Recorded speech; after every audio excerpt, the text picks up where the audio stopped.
I am so excited today. I have the most interesting guest, and I just met him last week, so serendipity was really in my favor. And you can see the whale tail right here on the set. So Andy Teran is my guest. He is a driftwood artist, and he picks up pieces of driftwood, cleaning up the shoreline and making whales. So we have a whale tail, and this is a story worth telling for sure. So Andy, welcome. Thank you for being my guest on Stories Worth Telling today. Thank you. Yes.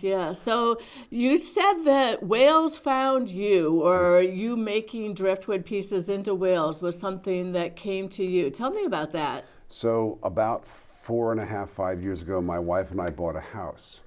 And it's in Clinton, and there's a sort of a standard little white sculptured whale that's on a lot of beach homes. And my wife saw our house had one, and she said, "It's the whale house." Oh. And I said, "Okay, it's the whale house." Okay. Within 6 months, we were at a craft show. And there was a whale that was not even similar to what I make. It was just a lovely piece of art. And she said, "Can we get that for the house?" Oh, sweet. I love that. And I said, "I'll make you one." Oh, even better, right? So, yeah, because you're handy. Right. Yeah, and you've always been handy. How did you come into this? I went to professional art school as a teenager, dropped out, finished college, and became a carpenter. Okay. Actually, yeah. Okay. And so I have woodworking experience. So you know how to do it. You know how to work with wood. You know how to work with the tools. You understand the importance of that kind of construction. Yeah. And you have your a background in it. You've done this for a while, so that's terrific. I've always done art. I've painted, I've done collage, I've done sculpture, and none of it really hit a commercial or resonated with people the way my driftwood whales have just sort of resonated throughout New England. It's been a lot of fun building this, yeah. Well, lovely. And I was looking up on whales. What does a whale represent, you might ask? And so whale meanings and symbolism include magnificence, communication, music, protection, gratitude, wisdom, transformation, and psychic abilities. So pretty much that resonates with everybody. Everything. And I think that driftwood is such a magical entity, because driftwood started somewhere. It's traveled for who knows how long. Exactly. We don't even know where it came from, right? Yeah, but one thing I like is that you put on the back of each piece that you construct your name and the date, but also where you found the piece of wood, right? Mm-hmm. Yes. So, but that's where it landed, but we don't know where it came from. So they're doing a close-up right now on some of your pieces, and they look happy. These whales look happy, don't they? And they look like they communicate with you. Do you feel like you develop almost a relationship with the object as you're creating it? So every piece I work on, I look for the whale in the wood. I love that. Sounds kind of cliche and silly, but No, it's the way I feel all. about it. Yeah. No, not at all, because I have done some art myself. So no, it has to speak to you, and you have to invest emotionally into it and communicate almost with that piece of wood, I would think. If I can show you, I actually... Just be careful. I feel like this is... No. It's actually, what's it, the Jenga game? I feel like we have a little Jenga thing going on over here. I actually try and cut as little of the wood as possible and leave as much of the driftwood that I find. So just, you can see how I don't cut the front. I try not to cut the top much, and just find the whale in the wood. Find the whale in the wood. There you go. Yeah. There you go. So, and there's 90 species. So people might ask you, well, what kind of a whale is this? So in general, these whales are a sperm whale, but Okay. I also call them an Andy whale because I give them a tail that sort of is what the wood calls for. Exactly. So sometimes it's a straight tail, sometimes it's curved, sometimes the whale goes that way, sometimes the whale goes this way. The wood tells me what to do. Exactly. And you were telling me there was a piece that you didn't really like, and I was saying I loved it. So it was this. You said it was too stylized, but I said that's what I liked about it. It almost looks like a mustache at the top.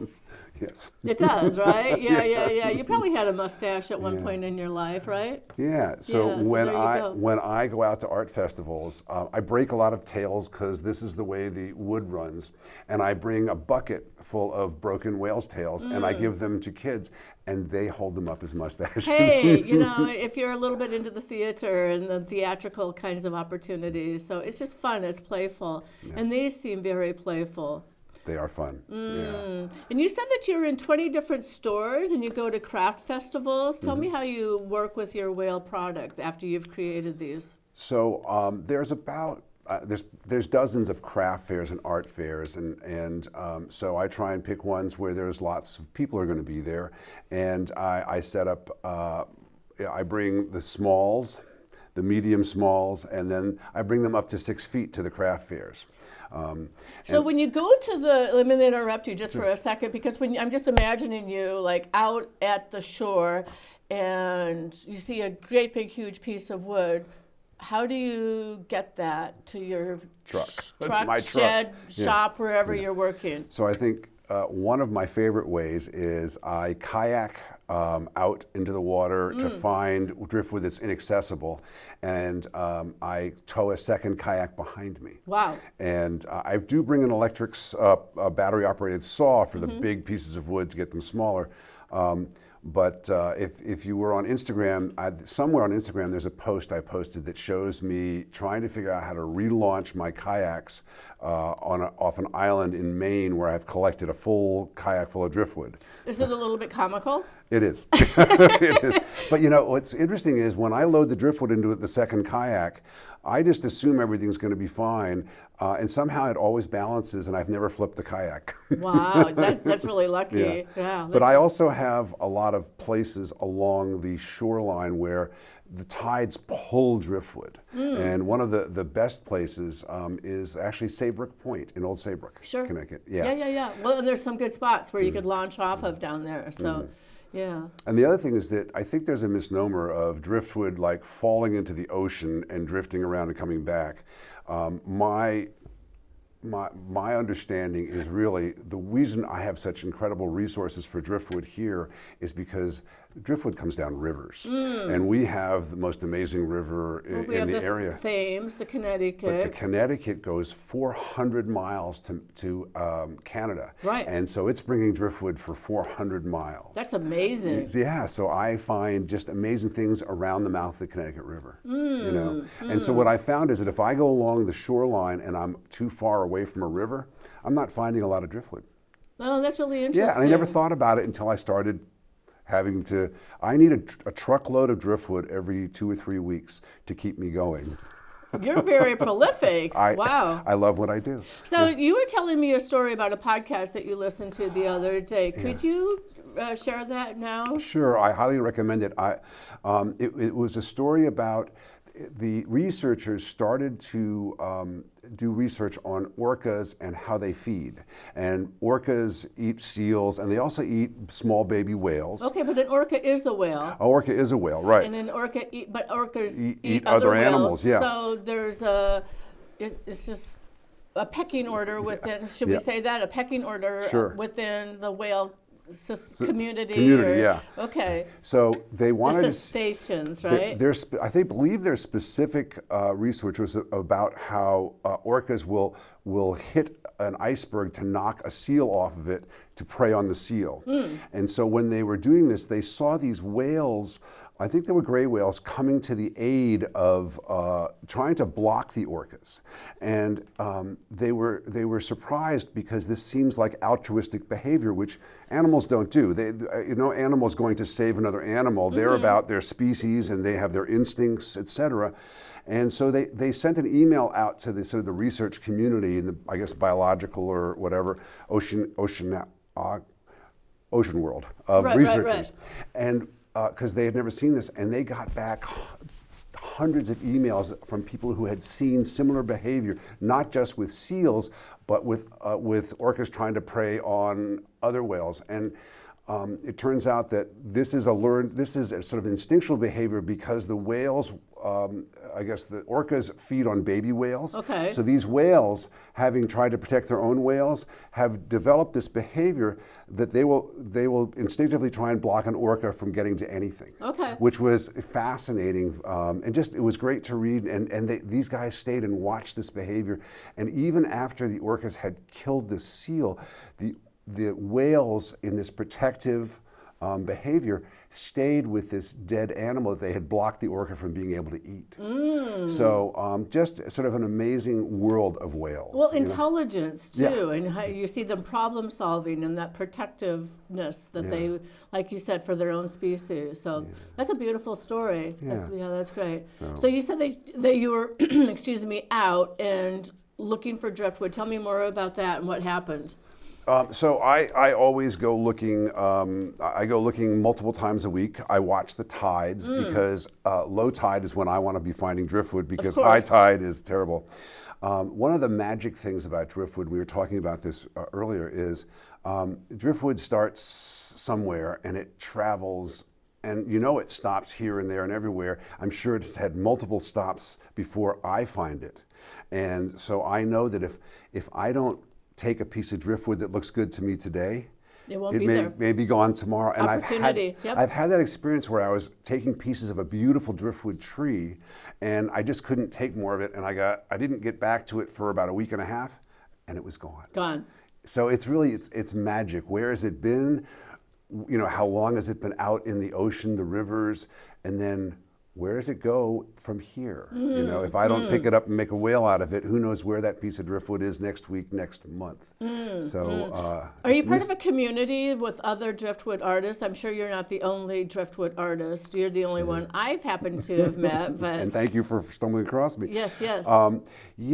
So there are a couple in the Northeast who make driftwood. There's another person in Connecticut, another person up north of Boston, and then actually in the Pacific Northwest, there's a handful of really talented driftwood artists.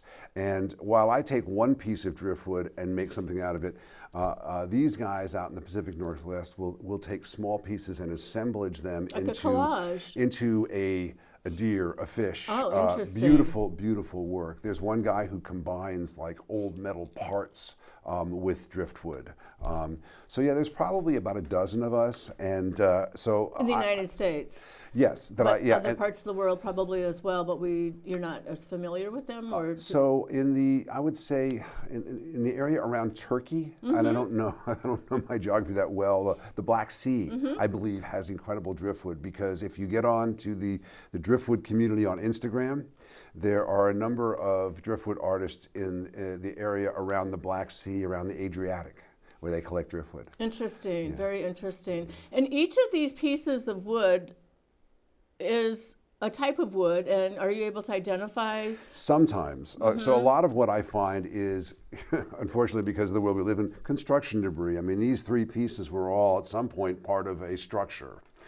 This was obviously part of a tree, These guys were all part of trees. But so these pieces will always be some kind of a pine that was used either on a deck or a railing or some such, this was a piece of trim of some kind probably. So I know those are always pine and softwoods. Okay. And I can always tell when I start to cut into a piece of wood whether it's a hardwood or a softwood. And a hardwood is... So is this a hardwood here? Yeah, this guy, just by his density, and I remember him, he is a hardwood. And so is this guy, is also a hardwood.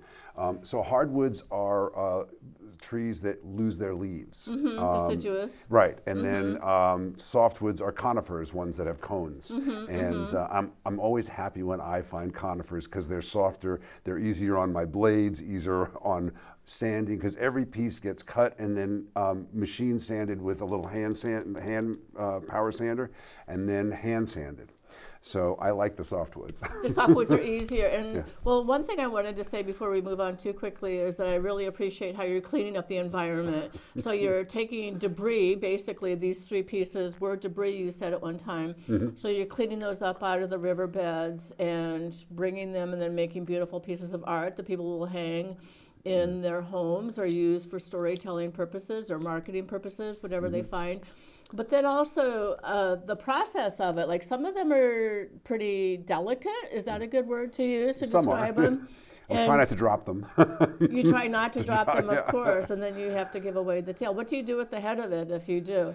It just becomes, sometimes it can become a smaller whale. Yes, we were talking earlier. I break a lot of tails because the grain runs this way, and you can see how it's just a weak point. It's a very narrow section, and so I save the tails because they're beautiful little things, and I call them cautionary tails. They remind me to be careful. I love that. A little play on words again.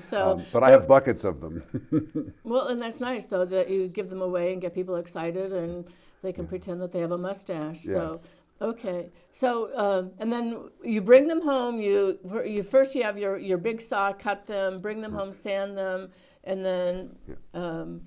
And then you put some kind of a seal or... So back up a section. I bring them home, and sometimes, rarely can I work on them the day I bring them home because they've usually been out in the world. Sure. Sometimes they need, I have a whole bunch of wire brushes. I wire brush the sand and dirt off of them. And sometimes I lay them literally out in the backyard in the sun. I have certain spots in my yard, and they'll, They need to dry out. Yeah, exactly.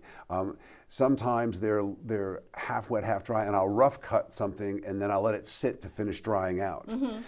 Then, as you said, I cut them, I finish them, and then every piece that I make, I use teak oil, which we use, is used for sealing outdoor furniture. Absolutely. Every year. And so that's teak why oil. the grain is so nicely rich and red here, because the teak oil really brings it out. Well, I love the definition of the grains of the wood and then the indentation in there. It's just so beautiful. And then the other thing is there's still a nail on this guy. I try and utilize, and there's a nail in this guy. It looks like an eye there on that one. I always try and keep everything as natural as possible. Very authentic, yeah. And every once in a while, there's a board that needs a little bleach just to clean up the dirty brown color. But by and large, I try and keep them natural and just add the teak oil. Beautiful, very nice. Good. Okay, so if we want to find you, we would go to Instagram, and your name is just Andy Teran, Teran on Instagram. On Instagram, I'm Andy.Teran8. ANDY.TERAN8. Okay. Yeah.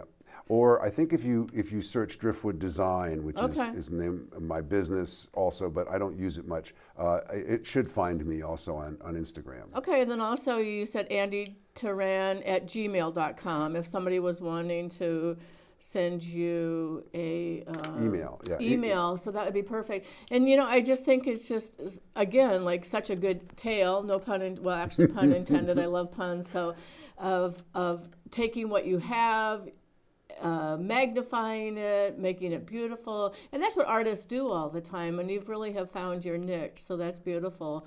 But the kind of thing that I think kids would be appreciative, or adults, older people, so your opportunity to do this with so many people and audiences is terrific. I love what I do. I can't, every day, people talk about, I guess women talk about having, being golf widows. My wife talks about being a whale widow because I can't wait to go back out in my shop every day and make more. Has she gotten involved with it at all? Does she like to do the oil part at the end? She does not touch them, but I always rely on her for feedback on whether a whale looks good or not. Critique. Yes, she is my best sounding board for is a whale done? Does it look good? And I love the unusual ones. She likes the very traditional, straightforward whale. I like the sort of crazy looking ones because sometimes you get a piece of wood that's just absolutely bizarre. Right. And so right. And what do I do? Right. What do I do with it? And she's like, that one's not for me. So she considers this a crazy whale because of the big chunk missing out of it here. But see, I kind of like that. Yeah. I kind of like the ones that are a little bit. And this guy too. If you see, this guy's missing a big chunk. So it's implied, but it's missing a big chunk of tail. And my wife's like, oh no, that's not for me, which is fine because there's a whale for everybody. There's a whale for everybody. That's very funny. And it looks like, you put a Phillips screw in the back of it and then a piece of wire, so people could hang this above their doorway. Anywhere they want. Yeah. Anywhere they want. Yep. And this is also a symbol of peace, isn't it? When you come into somebody's house and they have a whale, and I believe it is. And protection, of course. So this would help, and I'm sure there's stories. Do you have a Bible story that you like Jonas and the Whale? Are you a big fan of that? I'm not a big story guy, but I find they're so majestic, they're so gentle, they're so graceful and so beautiful. I spend a lot of time on Instagram watching whale videos of them jumping, and I've been out to whale watch several times, and they're just spectacular. They are spectacular. The size is hard to really fathom until you're near, a whale that's the size of a football field or something. Isn't it something? It is amazing. And I'm going again in about 3 weeks. I'm going out to San Diego. And when we were in San Diego, we went out with a group, and they take you out in a 6-person boat. Nice. So you're really dwarfed next to a whale. And did you get close? Oh, we got very close, yeah. And it was interesting. They said the whales were migrating south, and we found a whale that was going north. And what our guide told us was, well, he must be going after some food, because the only reason he would not be going south is if he was chasing some food. And so when you watch a whale and you want to see him breach, you count the first time or whatever you see them breach, you count, because basically that's his breath. And if he's down for 6 seconds, then you just watch and look, because 6 seconds later he'll be coming back up. You just have to know which direction to look. So people, And then how long are they up after they? They just come up and breach and come back down. Okay. And just stunning. Yeah. It chokes me up. It makes me cry. It's really amazing, isn't it? Yeah. It's like, how did Mother Nature figure all this stuff out? It's just, it is stunning. Well, Andy, this is just about up for our time. Is there anything else that you would like to share as far as your experience or wisdom or? It took me many, many decades to get, I loved my work as a carpenter in sales, etc. But it took me many, many years to get here, and just tell you, I absolutely love what I do, and I am so grateful that I found it, and it found me. And you glow. When you talk about your whales, when you show your whales, you just light up. So thank you for that, and I appreciate you, and appreciate your time spending talking to us about your work and what you're doing. So thank you so much. Thank you. And good luck to you.